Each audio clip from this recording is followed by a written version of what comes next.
Hello friends, आइए on और on to में डिफरेंस देखते हैं। दोनों का हिंदी मीनिंग बिल्कुल सेम है ऊपर, लेकिन ये दोनों अलग अलग सेंस में यूज होते हैं। ऑन के केस में सरफेस टच होगी और ऑन टू के केस में पहले मूवमेंट होगी और फिर सरफेस टच होगी। For example, my marker is on the clipboard.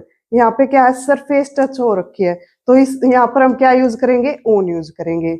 और ऑन टू के केस में पहले मूवमेंट और फिर surface touch. For example, I am throwing my marker onto the clipboard. तो यहाँ पे क्या है, पहले मूवमेंट हुई और फिर सरफेस टच हुई, तो ऑन टू। ठीक है, चलिए। ऑन ऊपर, सरफेस टच होगी। The cat is on the table. अभी इसके ऊपर है, यहाँ पे क्या सरफेस टच हुई है, तो ऑन यूज किया है। The book is on the table. Onto के केस में मूवमेंट होगी, movement and then surface touch. For example, the cat climb onto the table.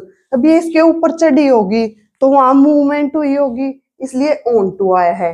He climbed onto the roof. तो वो roof पर चढ़ा है, तो वहां पहले मूवमेंट हुई है और फिर सरफेस टच हुई है। ठीक है, ये दोनों में डिफरेंस है।